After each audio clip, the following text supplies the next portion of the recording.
اعوذ باللہ من الشیطان الرجیم بسم اللہ الرحمن الرحیم۔ پیارے بچوں، السلام علیکم ورحمۃ اللہ وبرکاتہ۔ آج کا جو ہمارا لیسن ہے، ہمارا جو ٹاپک ہے وہ ہے 7th اسٹینڈرڈ کی جو ہسٹری بک ہے ہماری، اسی سے میں نے لیا ہے۔ تو آج کا جو ہمارا ٹاپک ہے وہ ہے فرام گیریسن ٹاؤن ٹو ایمپائر۔ سب سے پہلے ہمیں یہ جاننا چاہیے، ضروری یہاں پہ ہے کہ گیریسن ٹاؤن کیا ہوتے تھے۔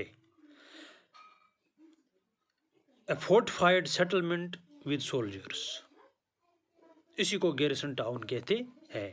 اے فورٹیفائڈ سیٹلمنٹ، ایک وہ سیٹلمنٹ فوجیوں کی، سولجرس کی، جو فورٹیفائڈ ہو، جو ایک پلانڈ پروگرام ہو، جس میں ان کے لیے رہنا، کھانا، باقی جو بھی ان کے ویپنز اور ان کے رہنے کے لیے جگہ، with soldiers, settlement with soldiers. تو یہ سولجرس ہیں، ان کے لیے جو انتظام ہے، اس کو گیریسن ٹاؤن کہتے ہیں۔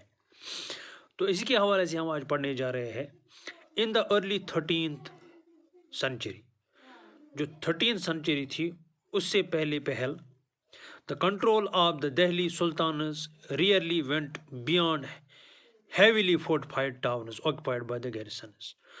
تو جو یہ سلطانز کا کنٹرول تھا، یہ اتنا پیچھے ہوا، heavily fortified towns occupied by the garrisons۔ تو فورٹیفائڈ ہوا، جو یہ ٹاؤنز ہے ان پر قبضہ ہوا، فوجوں کے لیے بارکیں بنائی گئی، occupied by the garrisons، جن کو ہم گیریسنز کہتے ہیں۔ The sultans seldom controlled the hinterland of the cities and were therefore dependent upon trade۔ تو جو سلطانز تھے دہلی کے سلطان، ان کا کنٹرول کیا تھا؟ آن کنٹرول دا ہنٹرلینڈ۔ ہنٹرلینڈ کا مطلب کیا ہے؟ ہنٹرلینڈ ہے the LANs adjacent to a city or port that supply it with goods and services۔ وہ لینڈ جو سٹیز کے ایڈجسنٹ بالکل ہو، یا وہ بندرگاہ ہے جہاں پر گڈس کی سروس سپلائی کی جاتی ہے، یا گڈس اینڈ سروس جو سپلائی کی جائے، اس کو ہنٹرلینڈ کہتے ہیں۔ Of the cities and were therefore dependent upon trade. تو یہ سب کچھ کس پر ڈیپینڈنٹ تھا؟ ٹریڈ پر، تجارت پر، یہاں پہ ان گیریسن ٹاؤنز میں۔ اچھا، ٹریبیوٹ اور پلنڈر فار سپلائی، یہ ان کے لیے یہ سپلائی جو ان کو کرنی تھی، یہ بندرگاہیں، یہ جو پورٹس ہے، یہ ان کے لیے کافی مفید تھی، کافی فائدہ ان سے ان کو تھا۔ تو اس کے بعد controlling garrison towns in distant Bengal and Sindh from Delhi was extremely difficult. مگر جو یہ گیریسن ٹاؤنز تھے، ان پر کنٹرول کرنا بنگال میں اینڈ سندھ، اور سندھ میں بھی تھے، from Delhi was extremely difficult, یہ کافی الگ تھا، دہلی سے اس پر کنٹرول کرنا کافی الگ تھا، الگ تھلگ تھا، یہ ایک نئے قسم کا معاملات آگے سامنے ہوا تھا، یہ ڈیفیکلٹ تھا، بہت ہی مشکل تھا۔ اچھا، rebellion war even bad weather could snap fragile communication routes۔ جب ریبل ہوا 1857 میں، تو کیا ہوا؟ Bad weather could snap fragile communications routes۔ تو اتنا ماحول خراب ہوا، کمیونیکیشن روٹس، جو کمیونیکیشن روٹس تھے، جو وہاں پہ آنے جانے کے راستے تھے، ان کو بند کیا گیا۔ Delhi's authority was also challenged by Mongol invasion from Afghanistan.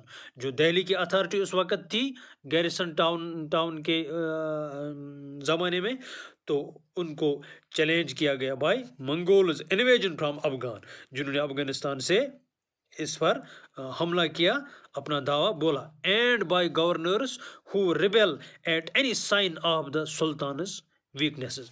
تو جو ان کے گورنرز تھے، افغان کے جو گورنرز تھے، rebel at any sign of the sultan's weakness, جو یہ ان دہلی میں سلطانز کی ویکنیس دیکھتے تھے، یہ اسی طرح سے حملے کرتے تھے، اپنی پالیسیاں بناتے تھے۔ دا سلطانیٹ بارلی survived these challenges.